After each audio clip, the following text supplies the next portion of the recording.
Welcome to another Hire Expertise with Sandian. My name is Israel Dennis. I'm here with Vic Patel. Vic, welcome back to the podcast. Thank you very much. It's a pleasure to be here. Managed services, consulting, and staffing. I know we got a couple of questions from our audience with regards to what are the differences between the three. Right. So that's the main question, actually. What is the difference between managed services, consulting services, and staffing services? To many people, they all sound pretty much the same, just a way to get an employee, basically. And but that's not really what it is it? No, it's definitely not. They're very different and distinct. And we'll talk a little bit about what they are and how you would engage one service versus the other. Let's jump right into staffing. What do staffing agencies provide? What are the services that they provide, and how would you use that versus consulting versus managed services? Sure. Staffing agencies, I think, is of the three, that's the one that most people are familiar with, is the staffing agencies. Correct. And agencies are designed to help any type of company, large, small, find employees. That they can range from internships to temporary employees or temps, part-time, full-time employees, contract, as well as freelanced employees. So many companies who do not have the time to hire themselves turn to staffing companies to kind of help them out as far as finding qualified candidates to interview. Definitely, and what we see on the staffing agency side is that you have a team of recruiters that post out jobs. Generally, they have a job description that the client has provided, and then they post that on the job. They screen the candidates, schedule some interviews, and then they get the clients to approve or engage these consultants. What are some of the pros and cons of staffing agencies? So the agency will take the role of searching, screening, interviewing potential candidates. So they're kind of like essentially working almost as an HR interview in the first place for you. Correct. So it's the one that most people are familiar with. That's definitely an advantage. You're going to get sort of pre-screened candidates, yeah. And as far as the disadvantages, of course, this is a traditional employee. You're going to be handling their payroll, invoices, benefits, all that stuff, basically. Correct. And one of the things I want to add to what Vic just said is that sometimes you may get a full-time hire, sometimes you may get a temp, sometimes you may get a contractor or something like this. In the case of a full-time hire, there's generally the recruiter or the staffing agency is going to charge a recruiting fee. Normally is between 15 to 30, 45%. What's the cost difference in between the three, essentially? What's the major difference between the three of them? I think, and we'll probably save that for last, what's the differences between all three. What I want to say before we jump into that point is that the staffing agency, does not have the pool of candidates on their team. They have to go out, find these candidates, interview them, do a background check, make sure that they have what they say they have, and then present them to the clients, right? Okay. And so they on the consulting side, and you'll see that here in a minute, is that you have the pool of expertise in your team of regular candidates that you have. On the staffing side, you have to post a job, search for this candidate, make sure that they have the expertise that they say they have, and present that to the... So it's basically a more of a larger commitment on the part of the hiring company, basically, as far as costs are concerned, as far as time invested is concerned. Is that about right? Correct. And then also keep in mind that they're a search firms, right? So their role is to search for that expertise. They're going to go out into the marketplace, find that expertise, bring it to the clients, and make sure that they can do the job. Sometimes they'll give you a guarantee. If they're not happy with the consultant, they'll replace the consultant. So they may give you like give them a try for 3 months. If they stick for 3 months, then you collect essentially a fee. Yeah, like a contract to hire, Gotcha. or something along those lines would be the case of that. Okay. So now let's jump into consulting services. Yes. Now, what's the major benefit of consulting services? Is basically what I would say about the consulting services is generally on consulting is you're dealing with independent contractors, right? And so the consulting firm will likely have a pool of consultants that they already working with. They have 15, 20, 100, 200 consultants that they're expert in one field. Right. Maybe they're a .NET developer, maybe they're an info consultant, maybe they're a Workday consultant, but they have this pool of consultants already established. They've qualified them. So they know them well, basically. They know them very well. They've qualified them. They're able to. They probably put some of these consultants already on a couple projects. They have some working relationship with these consultants, so they now are bringing them to you pre-qualified, with having some expertise on what they've done. Got you. So for a staffing agency, you may never the staffing agency may never work with that person again. Technically, or be the first time they've worked with them. Exactly. Right, and with a consulting company, it's someone you're very familiar with, very experienced with. You know their strengths and weaknesses, so you're getting somebody who has the knowledge to kind of take care of things for you, right? Yeah, correct. And generally on the consulting side, these are not full-time hires, right? They're not contract to hire. They're going to be someone that's a contract basis, probably 3 to 6 months, maybe a little longer. But they're contractors for a specific duration. Of course, that means that you're not going. The hiring company is not going to be responsible for their benefits and things of that nature. Basically, retirement plans, 401ks, and all that. Correct. They don't have to deal with all of that, right? Correct. If they are a consultant of that consulting firm, the consulting firm will handle all that stuff. They'll take care of all of that stuff. So ultimately the end client is not responsible for all of that. Correct. And on the consulting side, there are going to be consulting firms that are operating like a staffing firm, but they call themselves a consulting firm. What the difference is that they would hire contractors on their team, and then they would engage these consultants for different projects. Gotcha. Yeah. Now, as far as a consultant is concerned, have you seen it where a consultant gets hired onto a project? Say the project was supposed to last a year or so, the project lasts a year, and that consultant becomes a permanent employee? Yeah, we've seen it where clients actually hire consultants from consulting firms on their team. This is typical of larger organizations that have a big team of consultants. The healthcare organization may engage that consultant, bring them in as a CFO or higher level employee in the organization. So we have seen organizations hire consultants from consulting firms at a higher level approach. And for the consulting firms, for the consulting services companies, that's usually in their best interest to have one of their employees inside the organization. And so we've seen some of those. Generally, there's a clause on the contract for the consulting services that says if you hire our consultant, these are the rates that we've pre-negotiated before the contract is executed.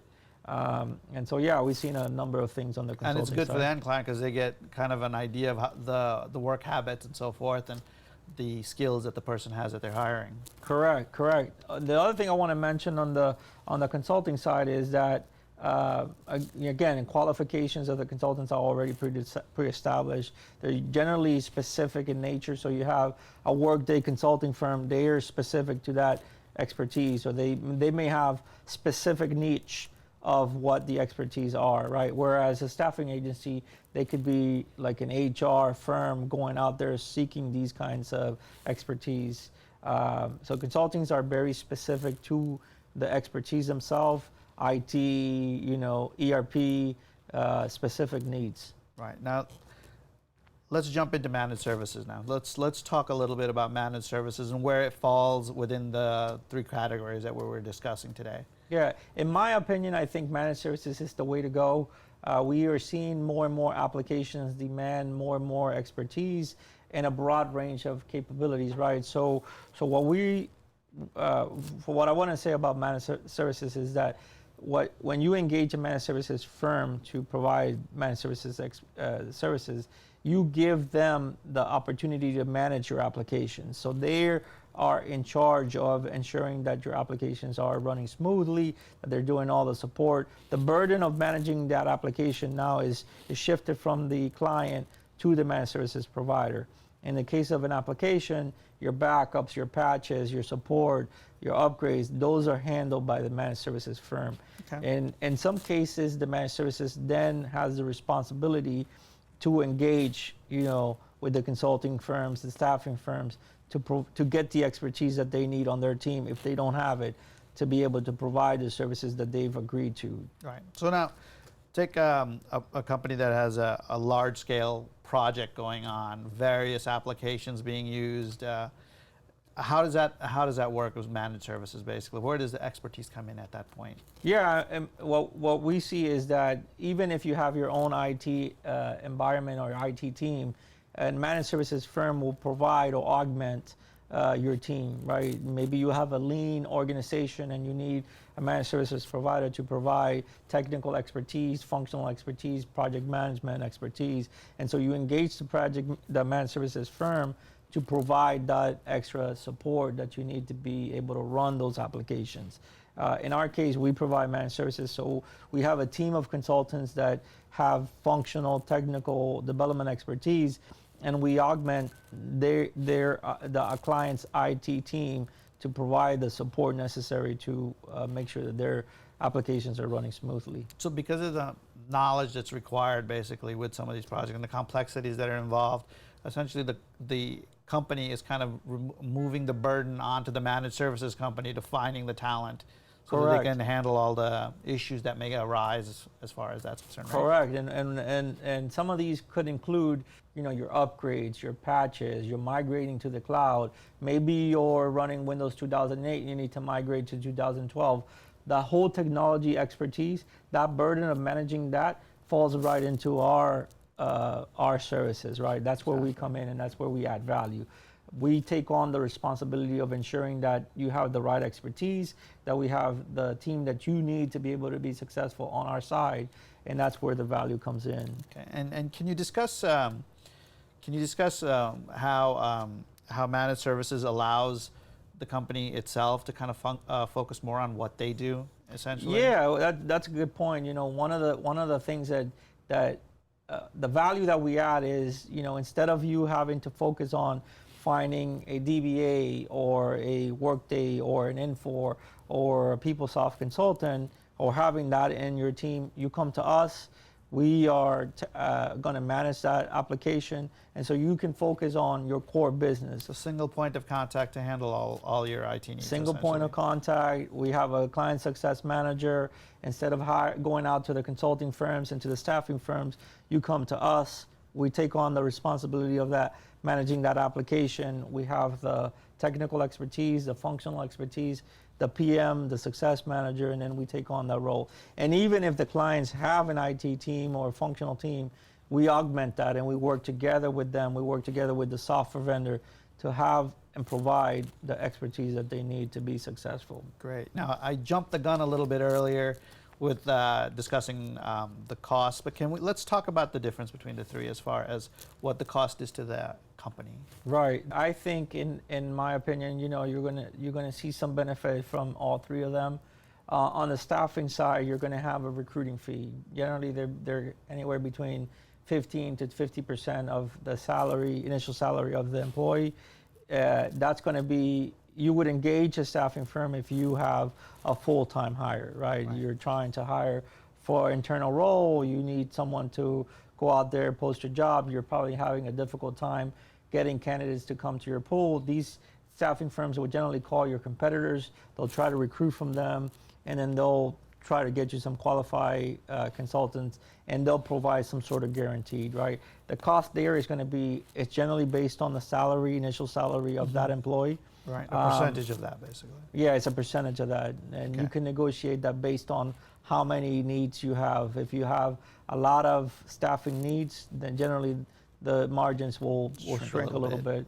I would recommend that if you have a big pool of full-time employees that you want to hire on, but it doesn't work well for having a specific team of consultants that you want to engage for, say, upgrading your application. That staffing model does not work well for the other one, which is consulting expertise, right? How about consulting? Yeah. Yeah, on the consulting side, what the benefit there is that you're going to get experts that have done a specific project multiple times. Right. right? You're going to get someone that, for example, an upgrade. This consultant probably has done 3 or 4 upgrades, so they generally have, or the consulting firm may have expertise on integrating an application, upgrading your environment. So they have specific expertise that they need for a shorter period of time, right? So shorter you may period of not need somebody that's there all the time for you. You just need them for 6 months, a year, 18 months, something like that. Correct. Gotcha. And then on the managed services, generally this is going to be kind of like an outsource model. You know, we don't call it outsource model anymore because it's more than that, right? It's more than outsourcing. And here, managed services is you engage the partner to manage your application. Right. And so they have the responsibility of ensuring the application is successful, that they have the right expertise.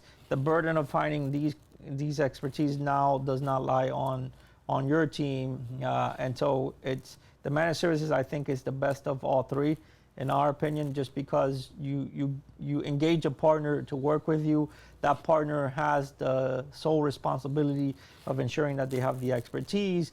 They generally have multiple clients that they manage, so their team are well versed on the application, well versed on what's required, and they can ensure that you're successful. Would you say it's kind of like best of both worlds? Because you have essentially, it's almost like having a full IT staff. Correct. But with the smooth sort of costs that you have with having a full-time employee. Yeah, correct. Or employees for that matter. Correct. Yeah. And we're finding that more and more clients, as they go to the cloud, they don't want to have a big IT team, right? They don't have their applications, they don't have their hardware infrastructure in-house. They generally outsource that to Azure or Amazon or these kinds of things. But they also need the workforce to shrink. They want to control cost at the organization level. They don't want to have the risk of having turnovers and retraining these kinds of employees. And so they engage a managed services partner to provide the necessary expertise and necessary support to make sure they're successful. A hospital would be a good example of this. Right. Their primary focus is ensuring that they're having the best patient care. Right. But they have the applications that they need to run. They have to have that, yeah. And so engaging a managed services firm like ours to help them manage both their ERP and clinical application just makes a whole lot of sense financially. We're going to be talking a little bit more about managed services on some of our other podcasts. We hope you find these informative. We encourage you to reach out to us. Vic and I are here to take your question. We also, if you're a consultant or you're a technology specialist, we welcome you to be part of our podcast and join us in our conversations. We're going to have a number of topics that we want to talk about, and so we encourage you to come and welcome you to be part of our podcast here.